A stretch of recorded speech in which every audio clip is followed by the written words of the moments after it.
All right. Hello, hello, hello. Hello. Thank you everyone for coming to Mainframe Transformation in the Hybrid Cloud World. I'm going to let Richard introduce himself, but I just want to remind everyone to turn off any cell phones you have, any devices, give him your full attention for the session, and we'll have the DevOps code at the end for the digital badge. But yeah, here you go, Richard. Thank you, Jacob. You need this?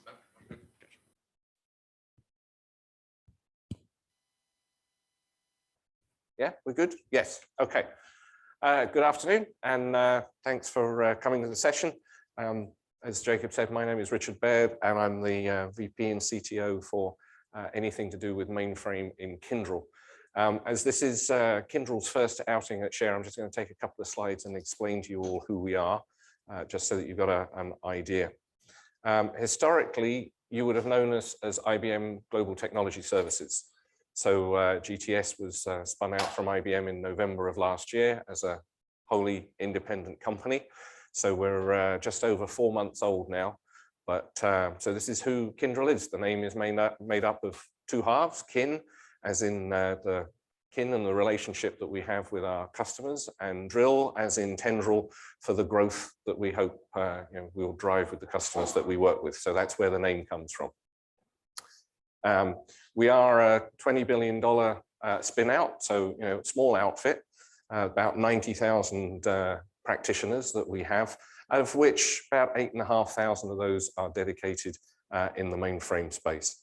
We are the largest IT infrastructure services company in the world, and as you would expect, having spun out from IBM, we literally do cover the planet and manage a large number of the Fortune 100 customer sets. We are in the process of establishing various alliances, so clearly we've got one with IBM, but one of the benefits of Kyndryl being separate is that we do have an independent point of view. We're not a baby IBM, as some people have considered. So we have a point of view, right? We have a point of view that we will share with customers, and the opportunity to have a variety of different alliances now, particularly with some of the cloud providers, which we'll get into a little bit later, as you can see here. Lastly, as I said, we got over 8,500 odd specialists in the Z space. We have options which I'll go through a little bit later for hyperscaler integration and migration patterns. So we span the gamut of what you might want to do with mainframe and the different hyperscaler solutions, and we can manage or help you through that transition, whatever stage you're coming from initial, I've got an idea that I got to do something with the hyperscaler, through to how you actually deploy and manage it. So just very quickly, that's Kyndryl, that's the background, that's where we've come from, and now we'll get into talking more about modernizing the mainframe in a cloud environment. So some of you that were maybe in the lunch and learn session a little earlier will have seen us talk about the fact that there are the three different types of customer that we tend to see: the investor, the maintainer, and the divester. Now, believe it or not, in all of these instances, there is opportunities to do stuff with integration with the hyperscalers and integration and extension into a cloud environment.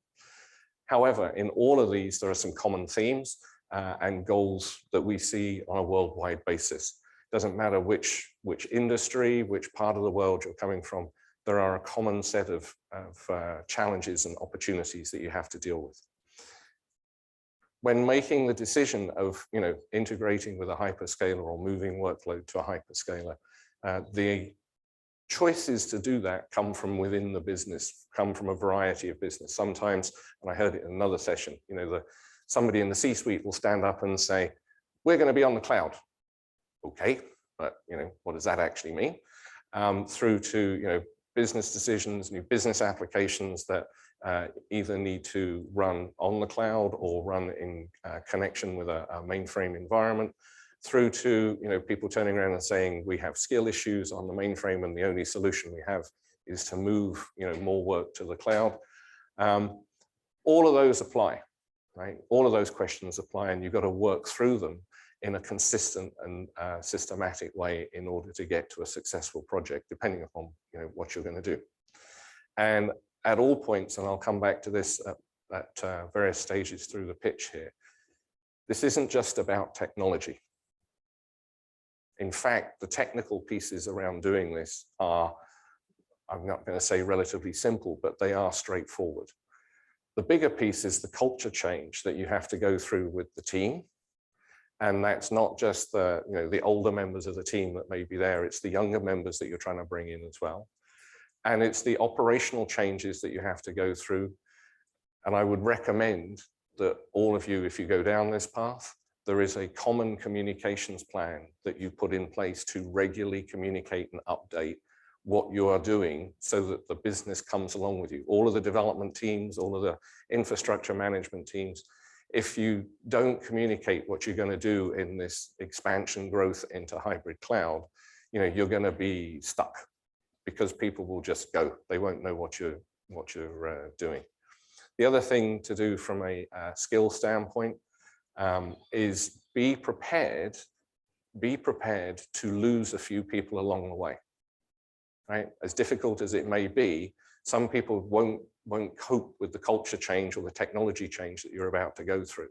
So be prepared in the strategy and the planning that you do here to deal with some additional skill loss. So when people make the move to cloud, they're looking for increased agility, they're looking for increased efficiency, reducing risk, could be reducing cost, expanding into new business opportunities.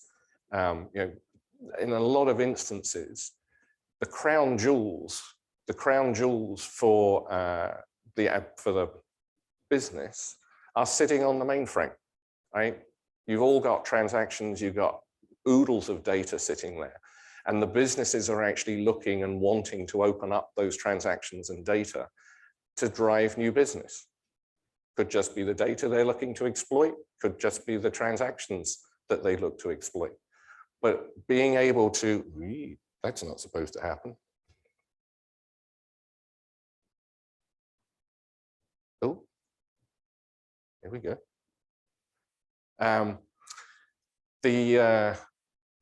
The opportunities that you go through for opening up the data as you move through, work with the different lines of business to make sure that what you are, or where you are going, and the plans that you have, the lines of business within the business support what you're doing and are bought into where the technology that you're going to use is eventually going to be deployed. So from an investor, a maintainer, divestor perspective, all of these categories still apply, and it doesn't matter which cloud provider you're going to. It could be Azure, AWS, Google. It could even be Kyndryl's mainframe cloud, Z Cloud that we have. Right? Any of those options, these same set of characteristics apply. So in the strategic context, transforming and modernizing requires investment, time, people, effort. There'll be blood, toil, sweat, the whole lot as you go through the transformation. The biggest thing to worry about, aside from communications, is planning. Planning and insight into what it is that you're actually going to do, particularly the assets that you're going to be modernizing as you go through this journey.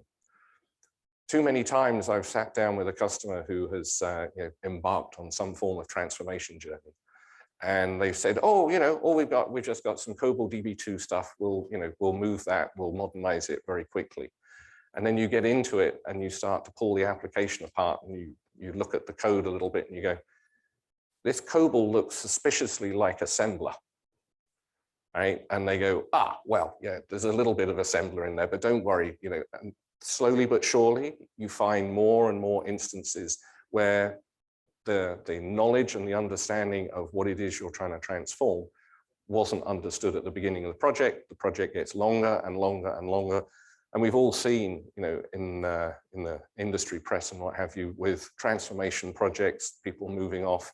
They said, we'll do it in 6 months, 2 years, whatever, 3, 5, 6, 7 years later, they're still doing the transformation to wherever they're getting to, because they didn't plan and they didn't understand what was going on to start with. And remember, the other thing is, it's not always about moving off or moving everything off. right? There is always an opportunity to look at, through the transformation, you're going to transform some or move some of the applications off. Because in some instances, it doesn't make sense to keep the application running any longer on Z. It could be easily moved or should be moved to a cloud environment. So once again, careful planning, look at the assets. Don't jump in to say, oh, well, we'll just move everything, or we will transform everything. Plan, execute, do some POCs, do a minimum viable approach, something like that, just to start to understand what it is that you have in the enterprise, and then start to modernize and transform from there. In the transformation, make sure that you take advantage of all of the power of Z as you go through it, right? There are not only, just recompile everything, for example, just to be able to take advantage of the latest instruction sets or whatever, but look at the Z box that you're on and the capabilities that it has. Look at the business goals that you are trying to achieve, and make sure that your Z box is actually participating as a first-class partner in where the business wants to go. Don't just think about what's there today and transform that. Look at where the business is trying to go, and look at what the features of Z. Extend and expose all the existing transactions and data that you've got for the appropriate apps that you choose. Leverage the different choices of using Z private, maybe with public access to a hyperscaler, or take the opportunity to use one of the hyperscalers' private on-prem solutions. So, Azure has a pod, AWS has Outpost. Bring it into the data center, put it alongside the Z box. If you've got latency concerns, if you're doing a lot of data access between the hyperscaler and Z, maybe putting the two boxes side by side will alleviate the latency issues that you think you might have. Using Z in a full mainframe, in a full cloud environment, start to consider those things. For hybrid modernization, so where you're doing, you're going to move some applications off, you're going to do some cloud stuff, you're going to do a little more transformation.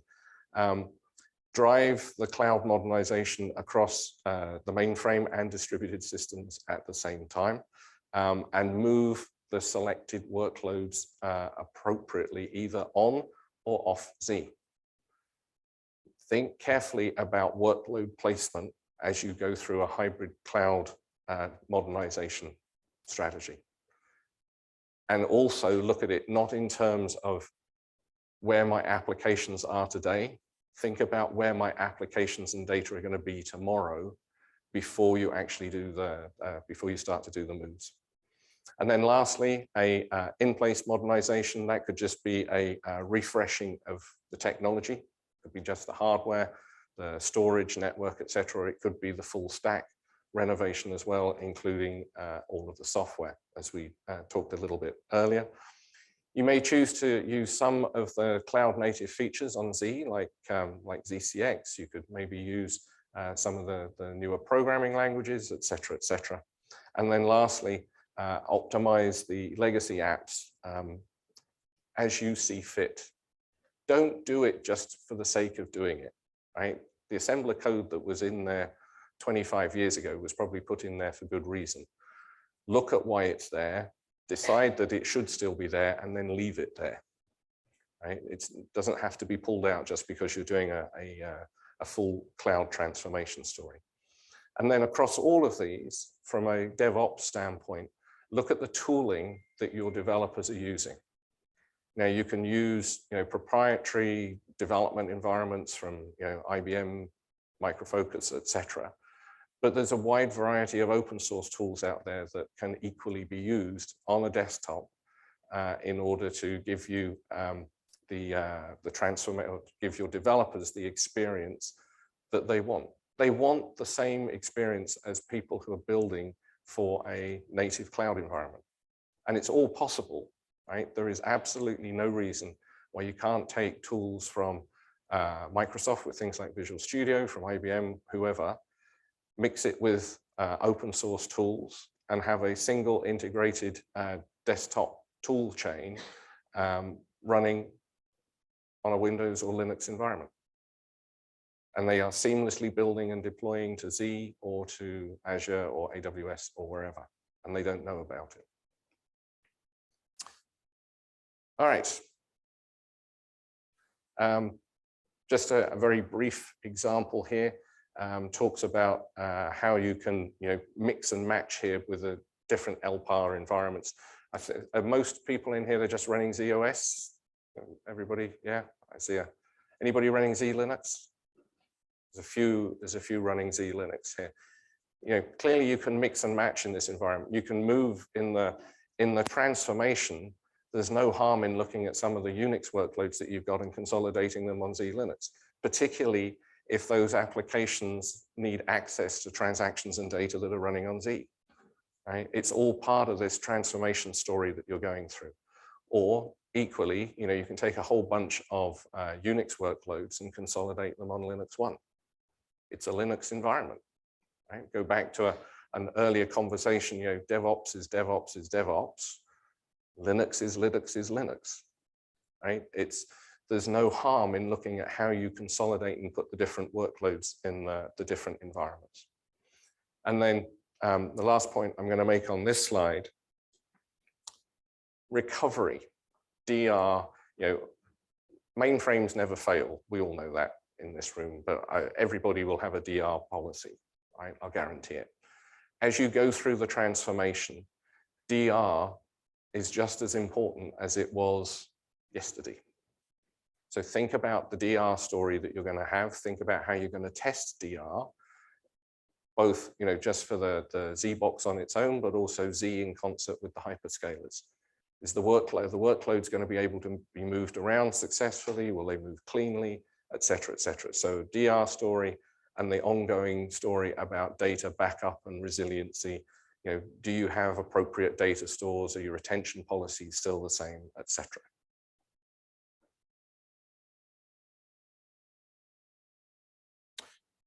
So quickly, just talking about how you might do this integration between Z and Azure. So there are 4 use cases here. On the left-hand side, you've got physical proximity. So this talks about the point I mentioned earlier, where you might take an Azure box and drop it into your data center alongside your existing Z box, or you could do it and connect it to an Azure public instance.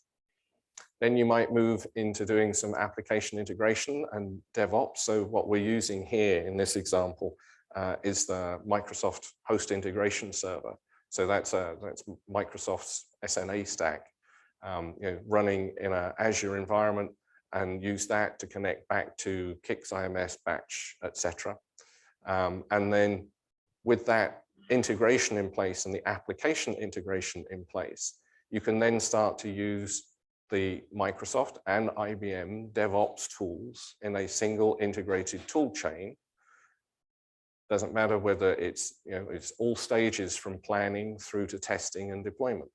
Your developers get that single development experience running across Azure and Z. You can then move to data integration, which is the 3rd use case. And with data integration, once again, using the same connectivity technology, you can either do dynamic access, or you could go for the ETL approach and unload some data on a regular basis from, say, DB2 and move it to Azure. You're using the same DevOps tools in order to do that integration. And then lastly, for management integration, in this example, we're using Ansible, but you can stand up a single workstation and from it drive a workflow that touches both ZOSMF on the right-hand side and Azure on the left. So if you need to restart an application, maybe restart MQ, something like that, rather than having the system programmers in Azure and ZLAN try and talk to one another and figure out who has to do what to whom, with an integrated management story using something like Ansible, you can drive both sides at the same time without any human interaction. The Ansible playbook can be triggered by a monitored alert that comes up, and it's done. And once again, the teams that are using and running this don't know they don't know that they are running in a full distributed environment, where I mean distributed big D, so Z, Azure, maybe some other older distributed platforms as well. So it's just a little example of what you can do with Azure and Z. Lastly, infrastructure and application services model. I referenced earlier. Point I'm going to make here is the cross-governance, the two orange stacks, one on either side here. You have to manage this as a single project. You can't have the infrastructure guys and the application guys. I know in the Z world, we often talk about the application programmers and the sysprogs never talking to one another. You got to bring the two parties together, and they have to have a governance model wrapped around it that enables both sides to be able to be successful in this. So that kind of wraps the story up here. You can see the progression here. I'm not going to, this is just a summary. You can go from the traditional model through to doing some performance monitoring and some initial transformation. You then start to do the transformation of your development teams, your application and infrastructure management teams to site reliability engineering, which is how you help with the HR transformation, if you like, of what you're doing. They start to feel more viable, more needed. And then lastly, you move to the final stage of a true single integrated DevOps pipeline and deployment into a single or multi-cloud environment. Yes, sir. Sure. We're finding our biggest challenge is for, we have our app and our mainframe infrastructure closely aligned. It's the cloud infrastructure architects and the cloud application architects. It's like the scope is bigger now than it used to be. You had your cloud team kind of going and doing their thing, and the mainframe guys are kind of sitting there trying to figure out how to work with them. But I like your approach here. I think we just have, I think there's more hats in it than just an app and an yes, I mean, you can, for the folks watching here, the question from the audience here in the room was that there are more players in this game than just the app folks and the infrastructure folks. You'll see on the slide, there are many boxes here, right? And, there are probably that number of people, if not more, that end up sitting in a room on both sides, right? From the Z side as well as from the cloud side. But the key tenet here is the governance that you've got to put across all aspects of it. Yeah. I like that statement. It's just not, it's easy to say, it's to execute on, but it's good. If this was easy, we would have done it a long time ago. Yeah. Right. Any other questions? Because I know we're sort of towards the back end of the session here. Do I have any on the? No questions. No questions from online at the moment. I asked, so they might come in, but not at the moment. Any final questions here in the room? Gus, you were gonna. I just would like to comment that on that point, try to. Oh, sorry. So on the point that you questioning about like the cloud guys, the mainframe guys, and how there is still this silo, right? I think that one of the good ways is to try to be business driven. So maybe looking on one application or two or three and getting like a project around that you can start in building a small squad with mixed resources and not trying to hold everything at the same time. Otherwise, it will probably stuck on political and other things. So I think that's one point, as Richard was saying, right? Start with a POC, start with a small project, a small application, and try to build from there. So, and fail fast. Fail fast, yeah. Right. And don't be surprised if you fail with the first one, and probably the second one. Right. So. All right. I do need to do the wrap up here. If anybody's got any questions after this, you can come find us at our booth. We're sandwiched in between Broadcom and IBM in the expo, so do come find us. There's a couple of other upcoming sessions that the Kyndryl team will be doing on the DevOps story. So please do that. And there's now a broadcast for the magic number. Yeah, so don't forget, this is the DevOps Wizard badge. And so in order to get credit for this session, the session ID is 26335. That's 26335. And the badge code is blue 845. And remember, you only need 8 sessions to get the badge, the digital badge. If you have questions, let me know. Sounds like a game of bingo. Not quite. So anyway, with that said, thank you all very much for the time. Enjoy the rest of the conference. Thank you. Thank you. And don't forget your session evaluation forms. We need your session evaluation forms. We use them for all sorts of things, like recognizing our speakers for the wonderful job that they've done, as well as input for the future conference. And don't forget, the CFP is open for the next conference as well, and we need user sessions. Thank you.